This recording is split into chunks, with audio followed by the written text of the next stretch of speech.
자, 여러분 반갑습니다. 지난 시간에 이어서 오늘 이제 헌법재판소의 이 기능에 대해서 두 번째 한번 알아보도록 하겠습니다. 지난 시간에 우리가 했던 게 이제 헌법재판소가 왜 존재하느냐, 헌법을 수호하고 국민의 기본권을 보장하기 위해서 존재한다.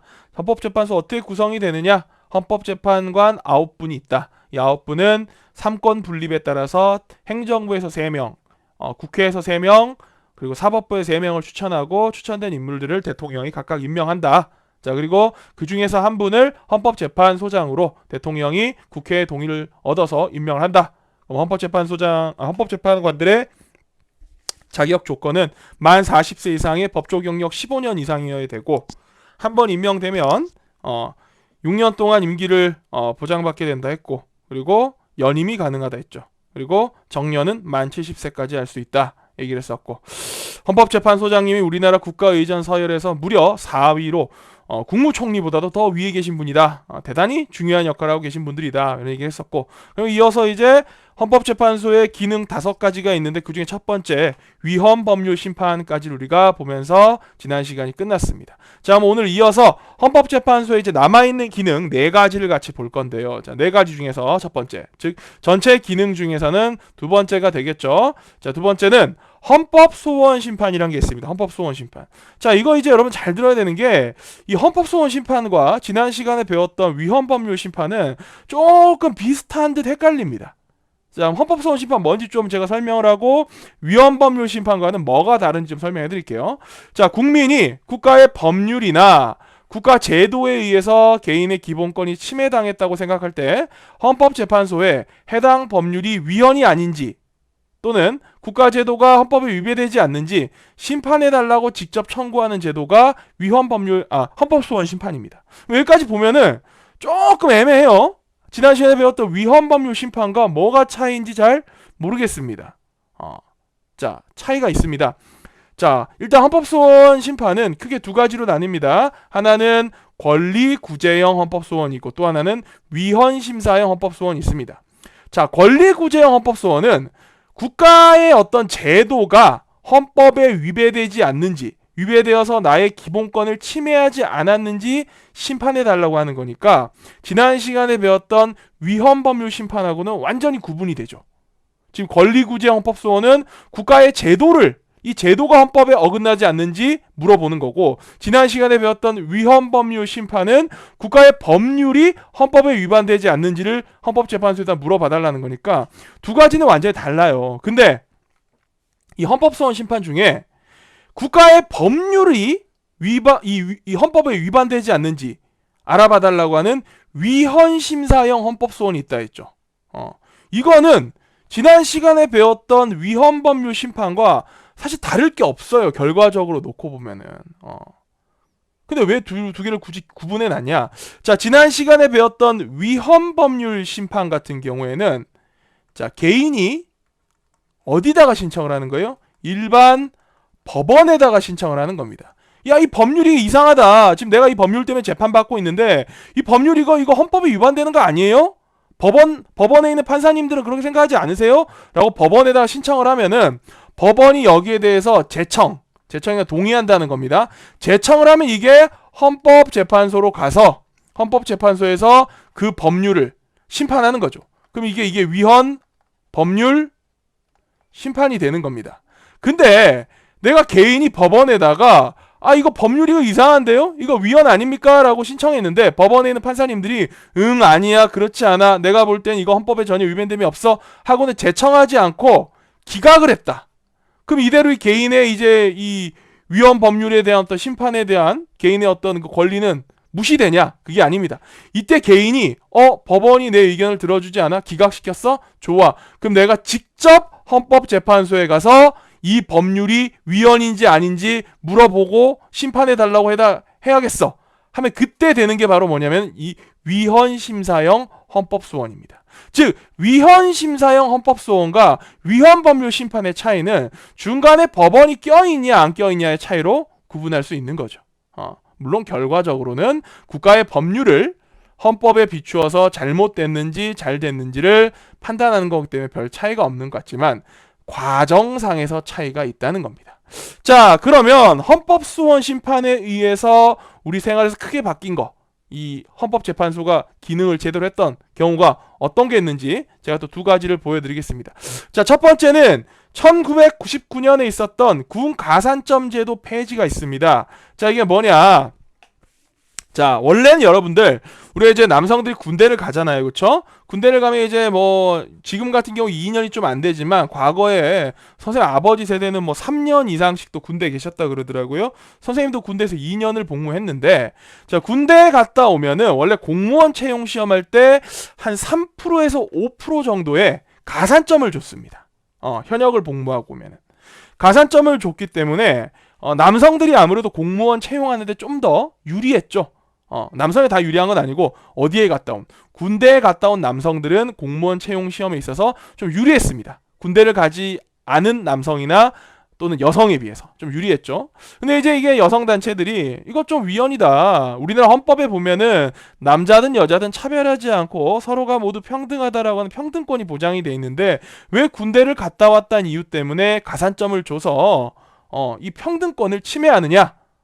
그리고 같은 남자라도 어떤 남자는 군대를 갔다 오지만 어떤 남자는 신체가 불편해서 이 징병검사에서 이제 현역 입대자에서 탈락해가지고 군대를 가고 싶어도 못 가는 사람도 있지 않냐. 이거 역시 평등권을 침해하고 있는 거 아니냐. 그렇게 해가지고 헌법재판소에서 이 권리구제형 헌법소원에 따라서 국가제도를 심판했고 결론이 뭘로 나왔냐. 위헌이 맞다. 헌법에 위배된다. 그래서 이제 앞으로는 군대 갔다 왔다 해서 공무원 채용 시험 때 가산점을 주는 군 가산점 제도는 이제 폐지된다. 이렇게 이제 판결이 난 게 1999년에 있었던 일입니다. 물론 그 이후로도 우리 사회에서는 군 가산점 제도를 부활해야 된다. 뭐 군대를 갔다 온 군필자들에 대한 국가가 예우와 대우를 해줘야 된다. 이런 의견들이 나오면서 군 가산점 제도를 부활해야 된다는 어떤 여론들이 이제 일어났지만 아직까지는 군 가산점 제도가 그대로 폐지된 상태로 있는 거죠, 그렇죠?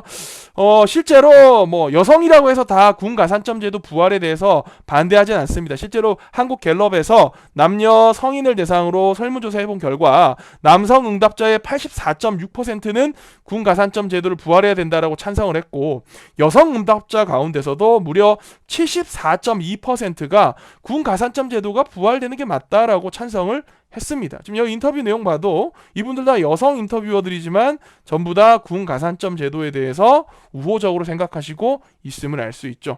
자, 뭐 어쨌든 결론적으로 지금 현재 상황에서는 헌법재판소에서 군 가산점 제도를 폐지했다. 위헌으로 봤다라는 거고요. 자, 그다음에 위헌심사형 헌법소원. 이제 이거는 법원이 내 말을 안 들어줘가지고 내가 직접 헌법재판소에다가 이 법률 위헌 아니에요? 라고 이제 심판해달라고 물어본 거에 대표적 사례로는 간통죄 폐지가 있습니다. 자, 간통죄라는 건 뭐냐?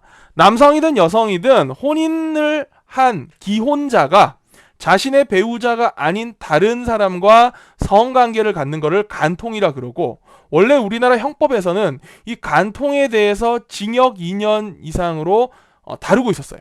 그러니까 간통을 하면은 감옥에 갔다는 거야. 국가가 개입을 해서 감옥에 보냈다는 겁니다. 자, 그런데 우리나라 헌법에는 개인의 행복 추구권과 신체 자유권이 보장돼 있는데 아니 내가 결혼하는 거는 내 자유고 결혼한 다음에라도 내가 뭐 바람을 피웠다. 다른 이성과 성관계를 가졌다는 거는 내가 내 배우자에게 도덕적으로 미안하고 잘못한 마음이 들 수 있지만 왜 그걸 국가가 나서가지고 날 감옥에 보내느냐. 이거 부당하다라고 이제 뭐 위헌법률 심판도 막 들어오고 또 헌법소원 중에서 이 위헌심사형 헌법소원도 막 들어오고 그런 식으로 이제 막 간통죄를 폐지해달라는 주장이 여러 번 있었어요. 그래서 이 헌법재판소에서도 역사적으로 간통죄 폐지에 대한 심판을 무려 5번이나 했습니다. 5번이나 했는데 그 중에서 앞에 있었던 4번은 전부 다 합헌으로 판결이 났어요. 간통죄는 있어야 돼. 간통죄는 헌법에 위반되는 게 아니야라고 판결했었는데 마침내 2015년에 이제 5번째 헌법재판소의 헌법소원 심판에서 그때 간통죄는 위헌이 맞다. 폐지돼야 되는 법률이다라고 위헌 법률 심판 즉 이게 법률에 위반되는 거다라는 심판을 내렸습니다. 그 왜 그러냐? 아니 선생님 같은 헌법재판소에서 판결했는데 왜 앞에 4차례는 간통죄가 전부 다 합헌이라고 했다가 헌법에 합치된다 했다가 왜 5번째 재판에서는 이게 위헌이다 헌법에 위반된다라고 판결 나오고 이거 무슨 뭐 엿장수 마음대로도 아니고 왜 그렇습니까? 그럴 수밖에 없는 게 시대가 바뀌었고 또 헌법재판소를 구성하는 재판관들도 시대에 따라서 자꾸 어떻게 되겠어요? 바뀌겠지, 그치? 9명이라는 이 헌법재판관들이 과거에서부터 지금까지 쭉 일을 하고 있는 게 아니잖아. 다들 이제 임기가 있고, 임기하다 연임 안 되면 또 교체가 되기도 하고, 뭐 그럴 거 아닙니까? 실제로 해외 같은 경우에는 뭐, 덴마크 같은 경우에는 1930년부터 이미 간통죄를 폐지해서, 간통죄 자체가 존재하지 않았고, 이웃나라인 일본도 1947년, 그때부터 간통죄가 없었어요. 바람 핀다고 해서 국가가 형벌로 다스리지 않았다는 거죠. 심지어 아프리카 우간다조차 2007년부터 간통죄가 폐지가 됐는데 우리나라는 2015년에 폐지가 됐으니까 뭐 간통죄에 대한 폐지가 상당히 늦은 편이라고 볼 수 있죠. 뭐 제 개인적으로 제가 뭐 간통죄가 뭐 존치돼야 된다, 존재돼야 된다, 폐지돼야 된다 뭐 이런 의견은 없습니다. 뭐 그러니까 알아서 하는 거죠. 자, 세 번째 기능 탄핵 심판이 있습니다. 자, 탄핵 심판은 뭐냐?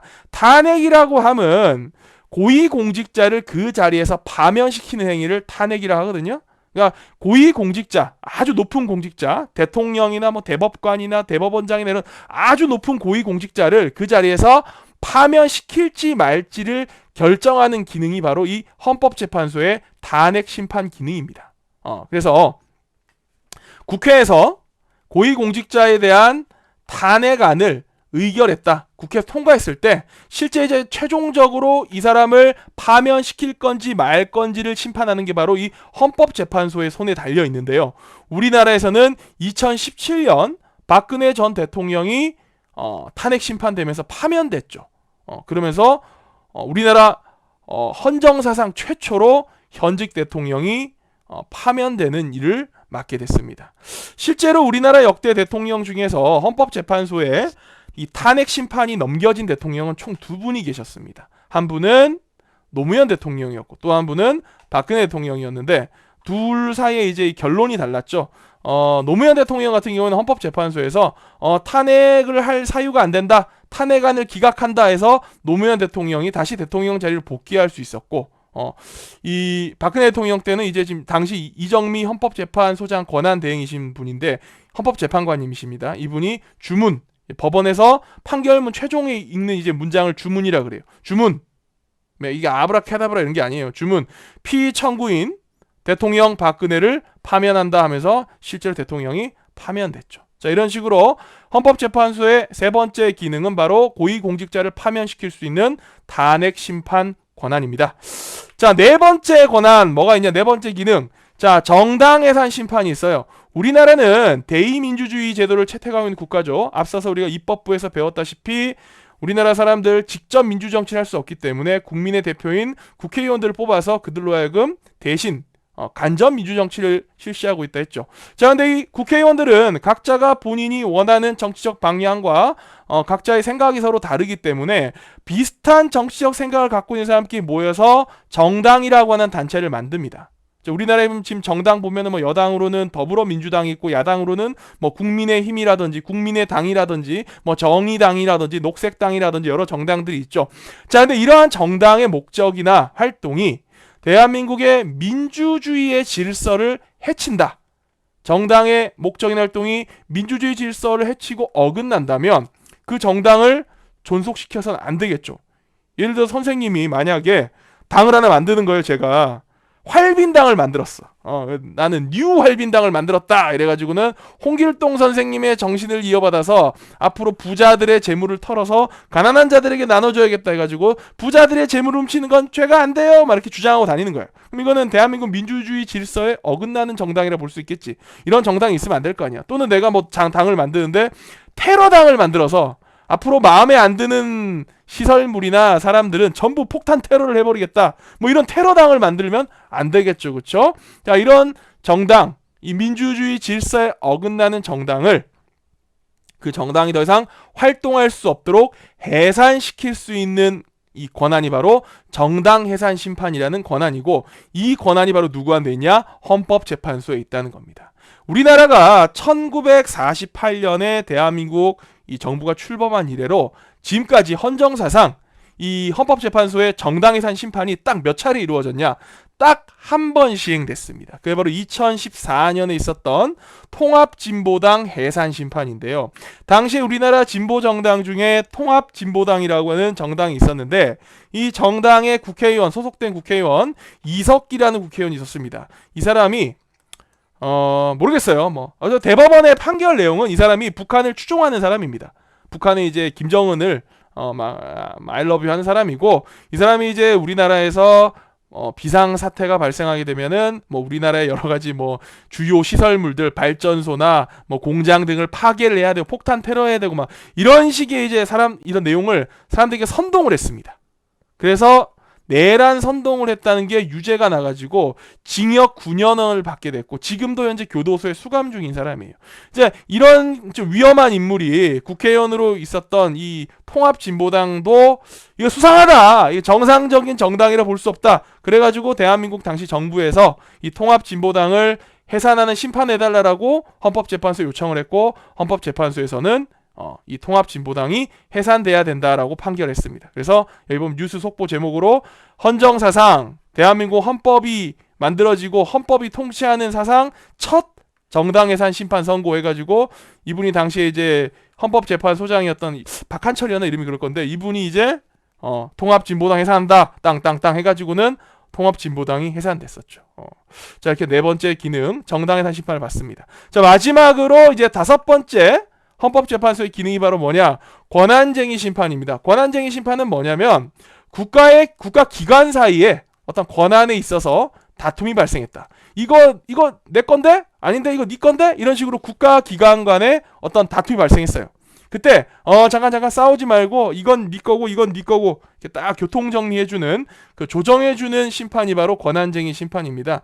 실제 이제 권한쟁의 심판이 많았는데, 제가 신문 기사를 한번 찾아보니까 최근에 재밌는 그 권한쟁의 심판이 하나 있었어요. 뭐냐면은 우리나라 전라북도에 가면은 이 고창군하고 부안군이라고 하는 이제 군이 있거든요. 이 고창군과 부안군의 이 두 군이 다 서해 바다에 접해 있는 군이에요.